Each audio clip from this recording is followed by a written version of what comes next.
بسم الله الرحمن الرحيم. الحمد لله رب العالمين، وصلى الله وسلم وبارك على رسول الله محمد وآله وصحبه وسلم أجمعين. رب اشرح لي صدري ويسر لي أمري واحلل عقدة من لساني يفقه قولي. بینەرانی ئازیز و خۆشەویست، خوشکان و برانی ئیماندار، سەلام و ڕەحمەت و بەزەیی و میهرەبانی خوای پەروەردگار بڕژێ بەسەر هەموو لایەکتانە. زۆر خۆشحاڵم بۆ ئەڵقەیەکی تری ئەم بەرنامە بە خزمەت ئێوەی بەڕێز و خۆشەویست دەگەم. داواکارم لە خوای پەروەردگار لێمان قبول کات، زیاتر تەوفیق و یارمەتیمان بدا بۆ خزمەتی بانگەوازی ئیسلام، و خوازیارم ئەم بەرنامەیە جێگەی سوود و کەڵک بێ بۆ ئێوەی بەڕێز و خۆشەویست. بەڕێزان، ئەم بەرنامەیە ڕاستەوخۆیە، دەتوانن ئێوەی بەڕێز و خۆشەویست پەیوەندی بە بەرنامەکە بکەن و پرسیارە شەرعیەکانتان ئاڕاستە بکەن. پشتیوان بەخوای پەروەردگار لە خزمەت ئێوەی بەڕێز و خۆشەویستدا دەبین. بەڕێزان، لەم تەوەرەی ئەمڕۆدا پشتیوان بەخوای پەروەردگار باس لە هەندێ ئەو سونەت و ئەو ئادابانە ئەەکەم کە چاکەیەکی گەورەیە و سنەت و ئاکاری پێغەمبەری خوای عەلەیهی سەڵات وەسەلام بۆ کەسێک کە ڕۆژەوانە ئەو سنەت و ئەو ئادابانە ڕەچاو بکات.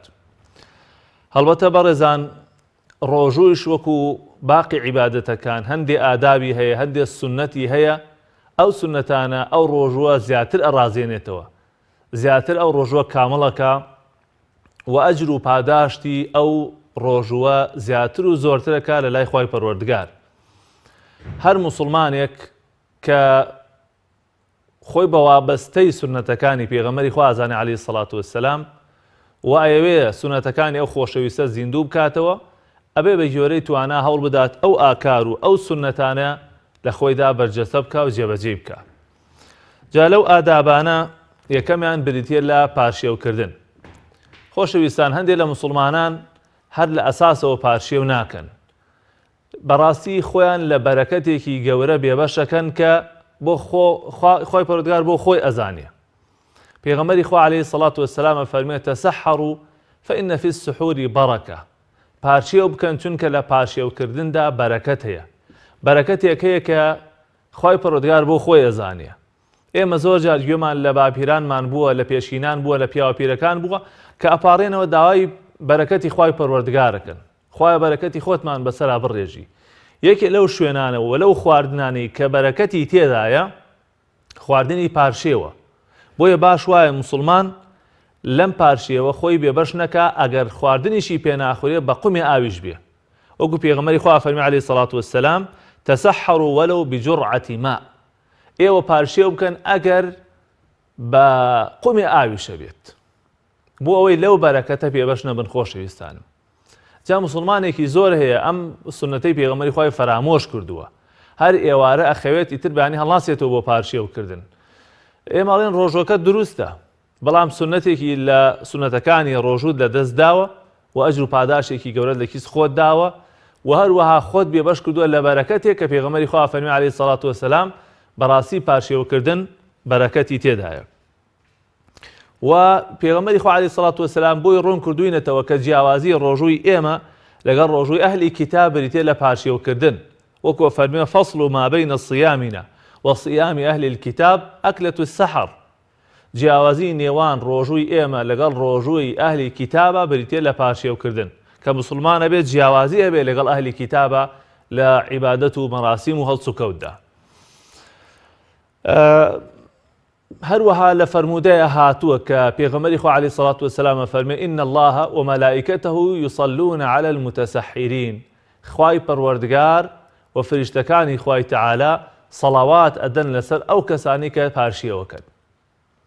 کاتێکی پیرۆزە و عیبادەتێکی پیرۆزە، تۆ بۆ خۆت نانەخۆی، بۆی لە ڕۆژوەکەتا بەقووەت بی، بەهێز بی، چوست و چالاک بی، بەڵام لەولاوە ئەجر و پاداشتت بۆ ئەنووسرێت. ئەمە جگەل لەوەی کە بەڕاستی سوود و کەڵکێکی زۆری هەیە بۆ ئینسان، چ لە ڕووی تەندروستیەوە، چ لە ڕووی لاشە و پێکاتەی جسمی ئینسانەوە، و ئەو کەسە زۆر سوودی لێ بینێ بۆ ئەو ڕۆژەکە بە ڕۆژوە بێ کە پاشێو بکە. زۆر جیاوازی هەیە لەگەڵ کەسێکا کە پاشێو نەکە، بەڵام لەگەڵەوەیش ئەو ئەجر و پاداشش بۆ کەسە دەسەکەوێت کە پاشێو بکە. و باش وایە لە پاشەوی مسلمانە خورمای تێدا بێ وەکو پێغەمبەری خوا فەرمێ نیعمە سحور المؤمن التمر باشترین پاشەیەک کە مسلمان و ئیماندار بی کە ئەوەی کە خورمای تێدا بێ لەبەر خورما مادەیەکی زۆری تایە کانزایەکی زۆری تێدایە و تاقە و توانایەکی باش بە ئینسانەکان ئەبەخشێت بۆیە باش وایە ئینسانی ئیماندار ئەم سونەتە فەرامۆش نەکە و تا بکرێ ئەم پارچەوەیش تاخیر بکرێ یعنی نزیک ببێتەوە لە کاتی بانگ نەوەک درەنگ زوو ئەم پارچەوە بکرێ هی وایە هەر سەعات 12 هەندێ نان و ئاوە خوات و ئەخەوێتەوەڵێتەوە پارچەوەم کرد باش وایە پارچێ و نزیک بێتەوە لە کاتی نوێژی بەیانی ئونەیسەی کوڕی حوبەیب یان حەبیب ئەگێڕێتەوە فەرمێ پێغەمبەری خوا عليه الصلاة والسلام أي فرموا إذا أذن ابن مكتوم فكلوا واشربوا هل كاتي ابن مكتوم عبد الله كوري مكتوم باني فرموا إيوه هر بخون وبخونوا وإذا أذن بلال فلا تأكلوا ولا تشربوا أجر بلال باني دا إتر أو مخونه خواردن مخونه هيش تيكي تر مخون لبر أويان يعني بشو باني دا ويشتا كاتي نيجي بياني نهاتوا تصورك يعني ما بس لم فرموا دا أويا نزيق بوته ولا كاتي نيجي بياني إجا لو كاتيا پارچێویان کردووە و هەروەها لە فەرمودەی ترا هاتووە فەرمێت تەسەحەرنا مع رسول الله صلى الله عليه وسلم ثم قام إلى الصلاة پارچێومان کرد لەگەڵ پێغەمبەری خوا عليه الصلاة والسلام وەکو زەیدی کوڕی ثابت بۆمانە گێڕێتەوە ئەفەرمێت دوایەوە ڕاستەخۆ پێغەمبەری خوا صلی الله عليه وسلم نوێژی کرد پرسیارمان کرد کەم بین الأذان والسحور لە بین بانگ و پارچێوەکەیە چەندێ بوو فەرمووی قەدەرە 50 ئاەیە بە ئەندازەی خوێندنی 50 ئاەت لەبەرەوە کاتێکی کەمە ئەگەر کەسێکیش لەو کاتەیە کە پارچێوێ کرد خواردنەکە بەدەستێەوە بوو تیکەکە بەدەستێەوە بوو یا پەرداخەکە بەدەستێەوە بوو ئەوە ئەتوانێت دای نەنێتەوە و خواردنەکەی خۆی بخوا یا خواردنەوەکەی بخوا پێغەمبەری خوا عەلەیهی الصلاة والسلام فەرمێ إذا سمع أحدكم النداء والإناء على يديه هەر کەسێ بینی وا بانگەدا و پەرداخەکە بەدەستێەوە بوو یا خواردنەکە بەدەستێەوە بوو فلا يضعه حتى يقضي حاجته منه با ئەوە دای نەنێتەوە تا پێویستیەکەی خۆی لێ جێبەجێکە یعنی ئەوە کە بەدەستێەوەیەتی و بانگەدا با ئەوەکە بخواتەوە بەڵام دوای ئەوەی کە بانگیدا و خواردنەکان لە زەویا بوو باچی تر نەخوا ئەگەر ئەو بانگدەرە لە کات و ساتی خۆیان بانگی ئەدا ئەمە سەبارەت بە سونەتی یەکەم کە بریتی بوو لە پارچێوکردن با پەیوەندیەکان وەرگن ئینشاءڵڵا هەوڵەدەین سونەتەکانی تریش باسکەین دایکی مەنفا فەرموو خوشکی بەڕێزم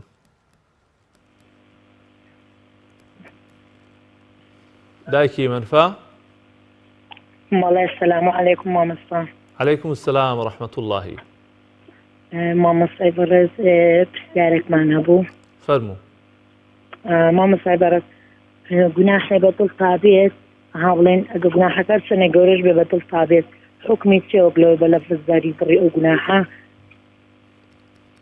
هەر ئەوە پرسیارەت هەیە بەڵێ دەستخۆشی لە یەکەم سەرچاوەکانم خوشکی بەڕێزم کاک عەبدولقادر لە هەولێر فەرموو کاک عەبدولقادر گیان السلام عليكم وعليكم السلام ورحمة الله وبركاته مامۆستا گیان دەستخۆشی بەرنامەکەت دەدەستم زۆر سپاس برای گیان وەڵی مامۆستا دوو پرسیارم هەبوو بەڵێ یەکیان دەربارەی خۆم بە ڕۆژبوون سەردانی دکتۆرم نەکردووە بەڵام بۆ خۆم من تەستەمیزاتی حامم هەیە دۆرە عەبێکم هەیە هەر حاڵاتێکی ئەگەر ئەو عەبە نەی خۆم برانی بەڕستۆ بە سەوتی زیاتر بێت تا گوێمان لێوێتەوە بەڵێ مامۆستا گیان تەستەمیزاتی حامم هەیە مامۆستا لە زانەسەرەکی بەستم هەیە بەڵێ دۆرە عەبەکم هەیە ئەو عەبە هەر کاتێکی کە ئەو زانم گرت بەردەوام ڕۆژانە دەیگرم یعنی پاساو نییە بۆەوەی کە جەنابەت یعنی پتوایەکەم بۆ بدەیت کە بە ڕۆژی نەبم یان نا بەڵام بەعەسکەت یعنی هەتا ئێستاکە هیچم نەگرتووە لەبەرەوەی نەمتوانیوە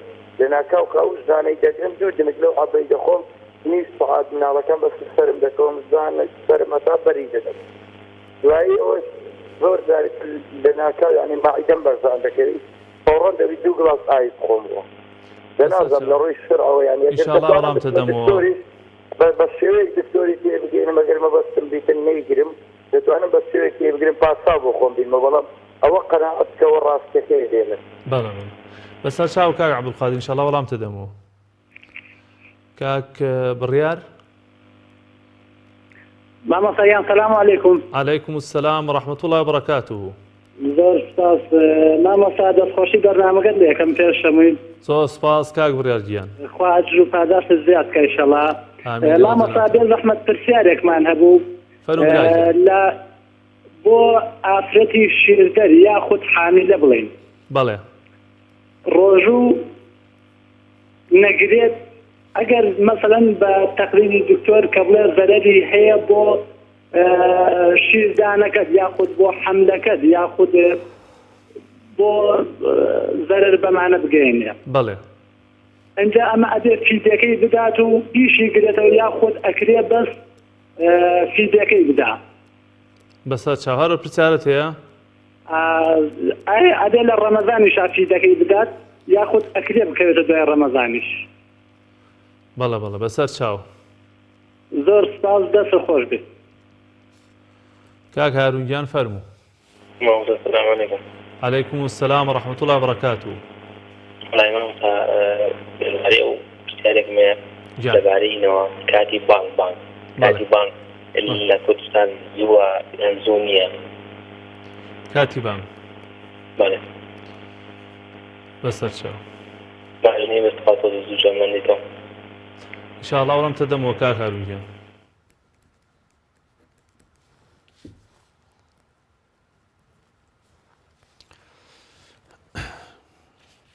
کاک محەممەدیان فەرموو براشتینەکەم.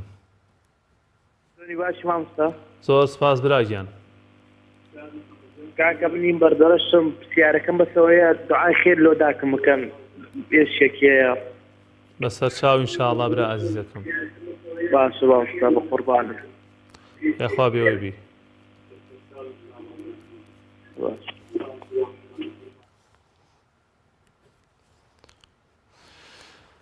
خۆشەویستانم سونەتی یەکەم لە خزمەتانە باسم کرد کە بریتی بوو لە پاشیوکردن یەکێتر لە سونەتەکانی ڕۆژوو ئەوەیە کە کاتی بانگ هات خێرا ڕۆژۆکەت بشکێنی تاخیری نەکەی. هەندێک کەسەیە کە کاتی بانگ دێ ئەلەن کاکە دە ئێمە لە بانی و بە ڕۆژوین با دوسێ دەقەیتر بە ڕۆژوو بین نەخێر با دنیا تاریک بێ یا با ئەستێرە دەرکەوێ ئەوانە شتێکی باش نییە بەڕێزان. مادام بانگ درا لە عامی مزگەوتەکانە و ئیعلانی ئەوە کراکەوە ئێوارە هاتووە و کاتی ڕۆژوشکاندنە باش وایە ئینسان یەکسەر ڕۆژوو بشکێنێ. پێغەمبەری خۆشەویستمان ئەفەرمێ لا يزال الناس بخير ما عجل الفطرة. ئەو خەڵکە خێری تایە و لە خێرایە مادام زوو بەربانگ بکاتەوە. هەندێک خەڵک و هەندێک شوێن هەیە هەتا ئەستێرە دەرنەکەوێ ڕۆژوو ناشکێنن. بۆی پێغەمبەری خوا فەرمی عەلەیهی سەڵات وەسسەلام ئەو خەڵکە لە چاکیدایە لە باشیدایە مادام لە کاتی خۆی ڕۆژۆکەی بشکێنێ و تاخیری نەکات. ئەوە یەکێکی ترە لە سونەتەکان ئینسان هەوڵ بدات جێبەجێ بکە. خاڵێکی تر بەڕێزان ئەوەیە کە ئەو ڕۆژوەت بە خورما بشکێنی ئەگەر دەستت کەوێ ئەگەر خورما نەبوو ئەوجا بە ئاو بیشکێنیت. پێغەمبەری خوا عەلەیهی سەڵات وەسسەلام عادەتی وا بووە وەکو ئەنەس بۆمانەگێڕێتەوە فەرمێ كان رسول الله يفطر على رطبات قبل أن يصلي فإن لم تكن رطبات فعلى تمرات فإن لم تكن حسوات من الماء. ئەفەرمی عادەتی وا بۆ پێغەمبەری خوا صلی الله عليه وسلم بە خورمایەکی شل و نەرم ڕۆژۆکەی ئەشکاند و ئەگەر ئەوەی دەست نەکەوتە بە خورمایەکی توندەکان قەسب یا هەر خورمایەکی ڕق ئەگەر ئەوە نەبووایە ئەمجا پێغەمبەری خوا عەلەیهی سەڵات وەسەلام بە ئاو ڕۆژۆکەی ئەشکاند. کاک شاباس فەرموو برا عەزیزەکەم. سلام علیکم. عەلەیکم السلام وەڕەحمەتوڵڵی وبەڕەکاتوه. مامۆستا گیان دەستخۆشی بەرنامەکەتان لێ دەکەم. زۆر سپاس براگیان پایدار بیت. کەوتن بۆ کەناڵەکەتان دەخوازم دەست خۆش سپاس. خوا لێت ڕازی بێت. وەڵی مامۆستا پرسیارەکەی من ئەوەیە من کاسبکارم. ناچارم کە بەیانیان درەنگ بە خەبەر بێم بووی هەم دوانیڕان و هەم شەوەکەی کاسبی بکەم وتم ئایا هیچ کێشەیەک لە ڕۆژەکەمدا دروست دەکات یان نا. لەبەرەوەی ئەخەویتەوە درەنگ هەڵەسی؟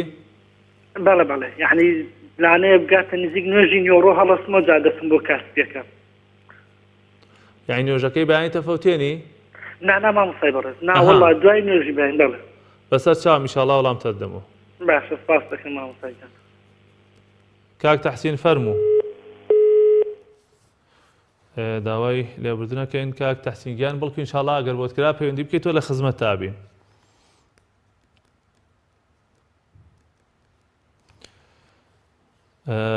پەیوەندی دوای ئەو کێمان لەگەڵا لە خزمەتیان نبین. کاک ئەحمەدیان فەرموو برا شیرینەکەم. مامۆستا گیان سەلام عەلەیکوم. عەلەیکوم السەلام وەڕەحمەتوڵڵاهی. مامۆستا گیان وەڵا پرسیارێکمان هەیە، ئایا لە نوێژی تەراویحە ئەتوانی بە سوورەتی فاتحە بخوێنی یان لە دوای سوورەتی فاتحەشەوە ئەتوانی سوورەتی تر بخوێنی؟ لە دوای ئیمامەوە؟ بەڵێ بەڵێ گیان. بەسەر چا وەڵامتە دەمەوە کاکی؟ باش دەکەم مامۆستا گیان، دەستە خۆش بێ، خوا دەستداتە. خوالت ڕازی بێ یا ڕەبی. بەڵێ. کاک هەڤاڵگیان فەرموو. الو کاک هەڤاڵگیان فەرموو. السلام عليكم. عەلەیکوم السەلام وەڕەحمەتوڵڵاه. السلام عليكم مامۆستا. عەلەیکوم السەلام وەڕەحمەتوڵڵاهی وبەرەکاتوه. مامۆستا تقريبا بيشوف وتنفع ضمن أثر شيء قد عامله كي خير تقدرتي. بەسەر چاو بەسەر چاو ئینشاءڵڵا. خوش مامۆستا خواست خير بنيسي. بەسەر چاو لە خزمەت. تقريبا وتنفع زي مامۆستا. لە خزمەتتان براشینەکەم. داود مامۆستا مامۆستا خواست خير بنيسي. خوا پایدارت کە براشینەکەم. خوای گەورە دەروی خێرت لێ بکات. کاک نەبەزیان فەرموو براشینەکەم. السلام عليكم. عەلەیکوم السەلام وەڕەحمەتوڵڵاهی وبەرەکاتوه.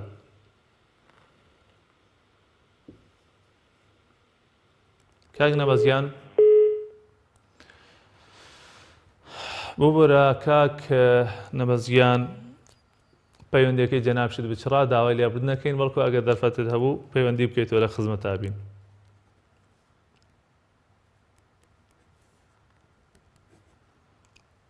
کەیترمان لەگەڵا بوو. باوکی کارزان بەڵێ فەرموو براگیان. ڕاست سوالێک مامۆستا گیان. فەرموو لە خزمەتم. مامۆستا گیان دوو سوالم هەیە. بەڵێ. کەمینیان ئینسان لە کاری تووڕەبوونیان تەلاق بخوا تەلاقێکەوێ. بەسەر چاو پرسیاری دووەم. دووەمینیان مامۆستا قەرزێک بێ لە ئاگەر و نەگەرا بدەن و یان نەدەن و ئایا زەکاتێکەوێ؟ بەسەر چاو وەڵامتە دەمەوە. دەست خۆش بێ مەمنونە. سەر چاوەکان. کاک پشتیوان فەرموو براشینەکەم. السلام عليكم. عەلەیکوم السەلام وەڕەحمەتوڵڵاهی وبەرەکاتوه. مامۆستا گیان دوو پرسیارم هەیە لە عەرزی جەنابتە. لە خزمەتان فەرموو. یەکەم پرسیار مامۆستا گیان داوا لێ یەکەم دوعا بۆ باوکم بکەی. دووهەم. دووهەمیش ئەگەر لە پارشێوە نانوشت خورا و دوایەوە سەڵای مزگەوت کرا، سەڵاتە ئایا بۆ هەر بۆ ئاگادارکردنەوەیەکە یا ئیترە بێ لەو کاتەیە دەست لە خواردن هەڵبگری؟ بەڵێ بەڵێ. بەسەر چاوم. مامۆستا گیان بەڕێزی. خوات لێ ڕازیوە براشینەکەم.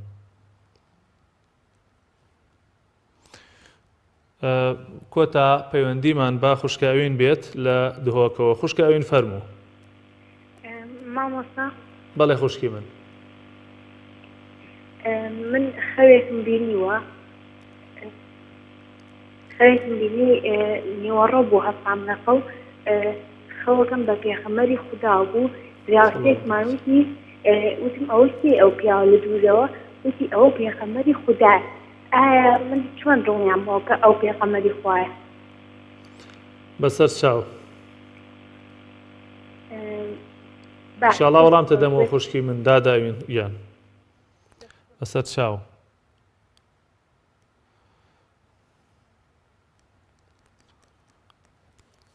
باڵێ خۆشەویستانم، بەڕێزان وتمان یەکێتر لە سونەتەکان ئەوەیە کە بە خورما یا بە ئاو ڕۆژۆکەت بشکێنی. ئەوش لە ڕووی تەندروستیەوە بەڕاستی لێکۆڵینەوەی لەسەر کراوە و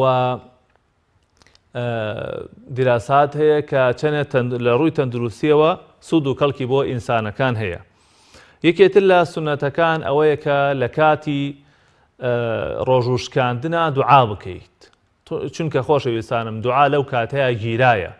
پێغەمبەری خوا فەرمی عەلەیهی سەڵات وسەلام ئین للصائم عند فطره دعوة ما ترد. ئەفەرمێ لە کاتی ڕۆژوشکاندنە ئەو کەسەی کە بە ڕۆژووە دوعایەکی هەیە لە لای خوای پەروەردگار ناگەڕێتەوە، گیرایە و خوای پەروەردگار بۆی جێبەجێەکە. و ئەو دوعایانش بخوێنین کە پێغەمبەری خوا عەلەیهی سەڵات وسەلام دوایەوەی کە فتاری کردوێتەوە خوێندوویەتی. وەکو لە سنەنی ئەبوو داوودا هاتووە کە پێغەمبەری خوا عەلەیهی سەڵات وەسەلام ڕۆژووی بشکاندایە فەرموو ذهب الظمأ وابتلت العروق وثبت الأجر إن شاء الله. واتە تونێتێکەمان ڕۆیشت، وا دەمارەکانمان جارێکی تر گەشایەوە، وا دەمارەکانمان جارێکی تر خوێنی تیازاییەوە و ئەجر و پاداشیشمان ئینشاءڵڵا لای خوای پەروەردگار نووسراوە. ئەم دوعایە سونەتە دوایی کە ئینسان فتاری کردەوە و هەر دوعایەکی تر کە ئینسان بیخوێنێ لەو کاتەیە ئومێد دەکەین لای خوای پەروەردگار قبوڵ بێت. ئەمجار یەکێتر لەو شتانەی کە سونەتە لە ڕۆژوودا ئەوەیە کە ئینسان زۆر سەرقاڵی قورئان خوێندن بێ، چونکە عادەتی پێغەمبەری خوا وا بوو عەلەیهی سەڵات وەسەلام لە مانگی ڕەمەزاندا لە شەو ڕۆژەکانی زۆر خەریکی قورئان بووە و زۆر سەرقاڵی قورئان خوێندنەوە بووە و کۆتا ساڵ کە وەفاتی کردووە جیبریل عەلەیهی سەلام دوو جار ختمی قورئانی بە پێغەمبەری خوا کردووە صلی الله عەلەیه وسلم. یەکێتر لەو کارانەی کە ئینسان سونەتە ئاگای لێبێ بریتە لەوەی کە ڕۆژوەکەی بپارێزێ. بەڕێزان ڕۆژوو پێویستە لە دوو لاوە بپارێزرێ، ڕۆژوو پێویستە دوو بە دوو شێوە بپارێزرێ. شێوەیەکیان لەوەی کە بەتاڵ نەبێتەوە، کارێ نەکەی کە ڕۆژوەکەت بەتاڵ بێتەوە، کە هەموو لە ئەزانین هەندێک شت هەیە، هەندێک کاروکردەوە هەیە ئینسان ئەگەر بیکە ڕۆژوەکەی ئەشکیە، ڕۆژوەکەی بەتاڵەوێتەوە. لەلایەکی تریشەوە ئەبێ کارێ بکە ڕۆژوەکەی بپارێزێ لەوەی کە ئەجرەکەی کەم نەکاتەوە. ئینسان هەر غەیبەتێک کە ئیکا، هەر نەزەرێک کە ئیکا، هەر قسەیەکی نەشیاو کە ئیکا، هەر ڕەفتارێکی ناشرین کە ئەی نوێنیە، هەموو ئەمانە لە ئەجر و پاداشتی کەمەکەنەوە.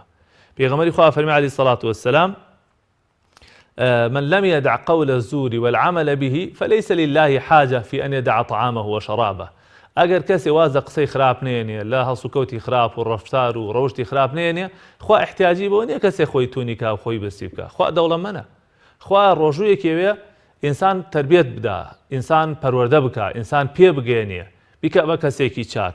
حتا ئەفەرمی ئەگەر کەسێک قسەیەکی ناشرینیشی بەرامبەری کرد، ئەم هەوڵدا بە جوانی وەڵامی داتەوە بڵێ من بە ڕۆژوم ناشی ئینسانی ڕۆژەوان قسەی ناشرین و ناشایستە بکات. و یەکێتر لەو کارانەی کە هەر سونەتە ئینسان لە ڕەمەزان دابیکە بریتێ لە بەربانکردنەوە بە خەڵک.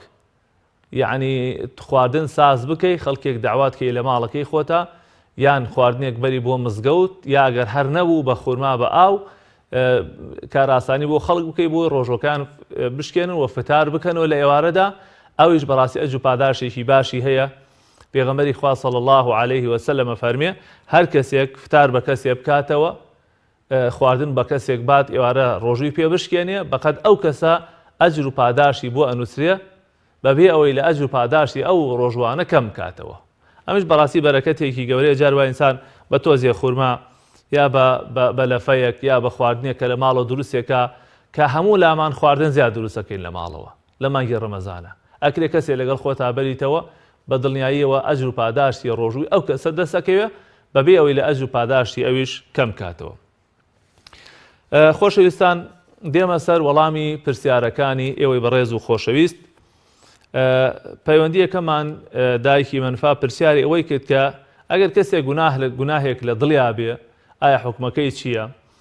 ئێمە لە شەریعەتی ئیسلامە بەڕێزان ئەگەر شتێک بێت بە دڵی ئینسانە، ئینسان ئەگەر خەیاڵێکی ئەو بکا کە گوناهێک بکە بەڵام جێبەجێی نەکە، لە ئیسلامە لەسەری نانووسرێ.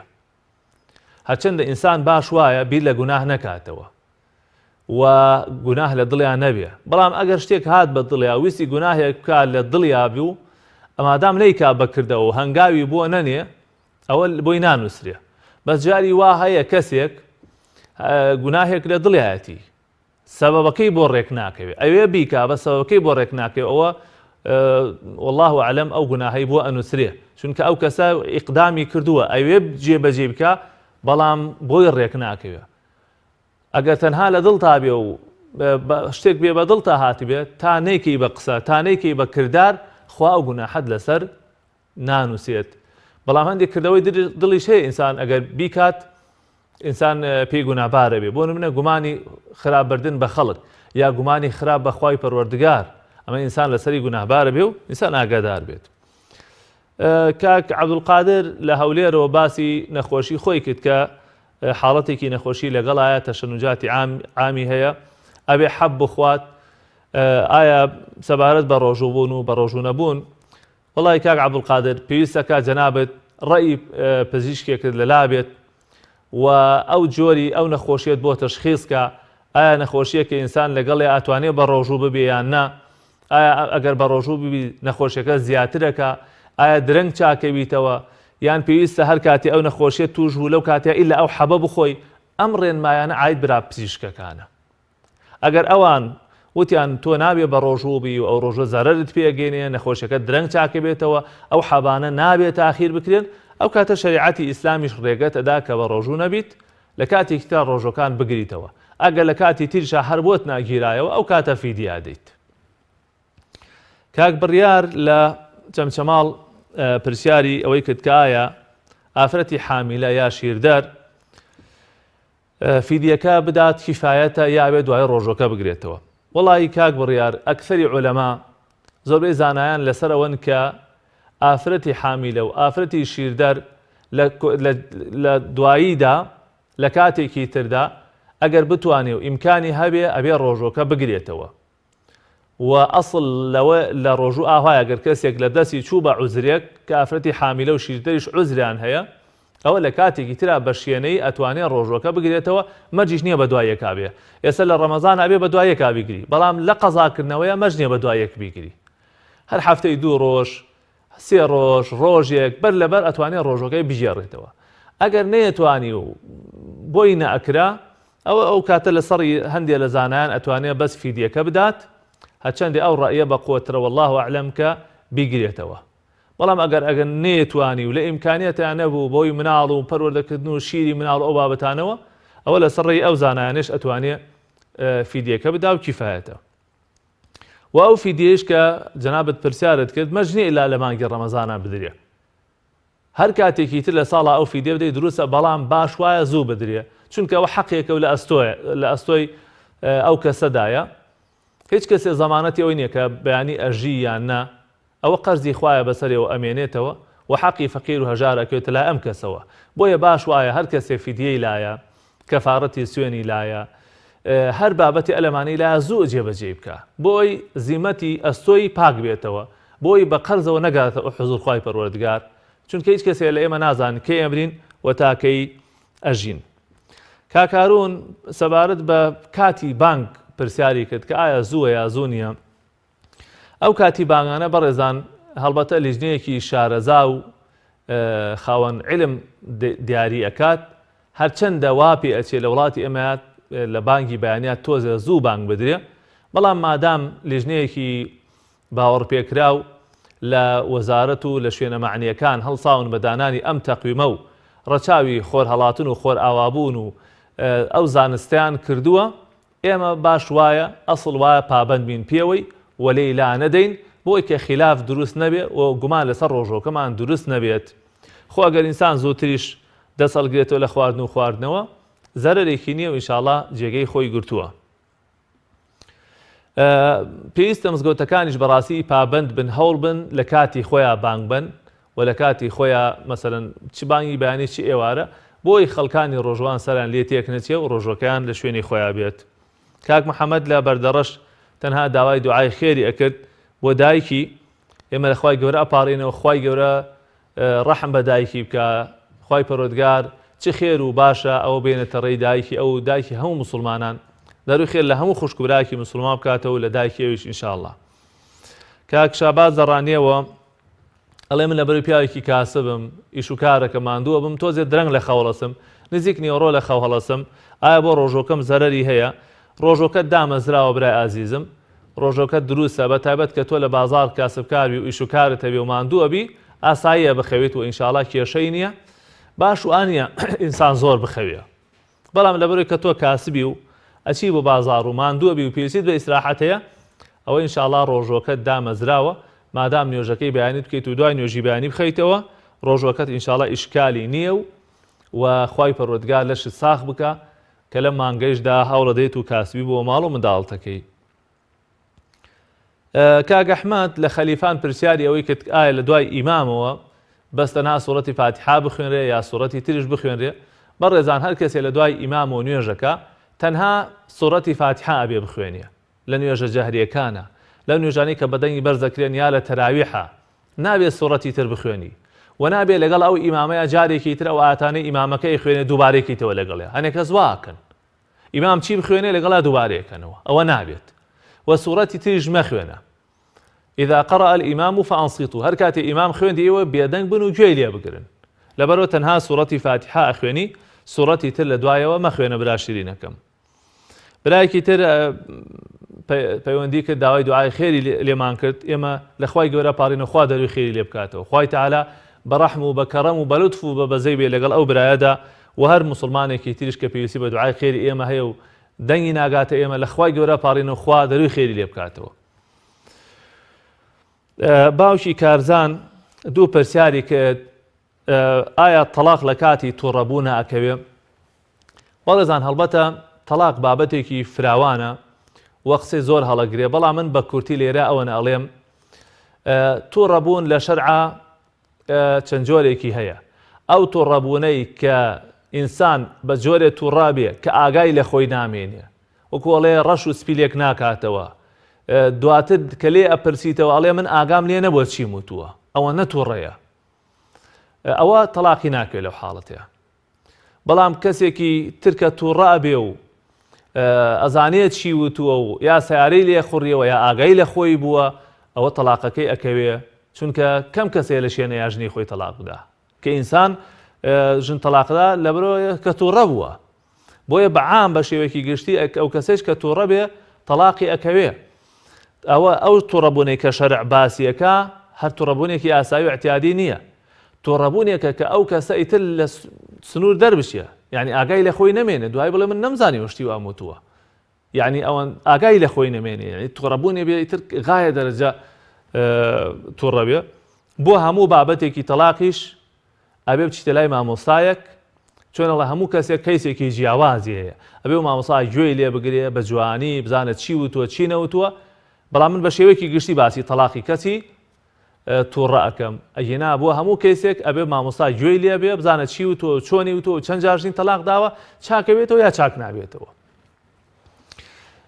پرسیاری ئەوشی کرد زەکاتی ئەگەلای کەسێک بێ لەوەیە بێ بیداتەوە یان نەیداتەوە زەکاتی تیایانە ئەگەر ئەو کەسە ئینکاری لێ ناکرد ڕای نەکردبوو خۆی نەشاردبووە حاشای لێ ناکرد ومێدت هەبوو وەری بگریتەوە ئەوە زەکاتی لێ ئەدەی.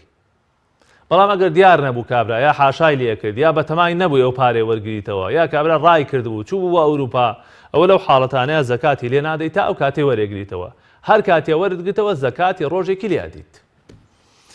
و کاک پشتیوانیش لە پێنجوێنەوە فەرمووی دوعا بۆ باوکم بکەن خوای گەورە ڕەحم لە باوکت بکە خوای تەعالا سەربەرزی دنیا و قیامەتی بکە و خێر و خۆشی بەسەر باوکت و باوکی ئێمە و باوکی هەموو مسلمانان دابارێنێ دەروی خێر لە هەموو خوشکبرایەکی مسلمان بکاتەوە.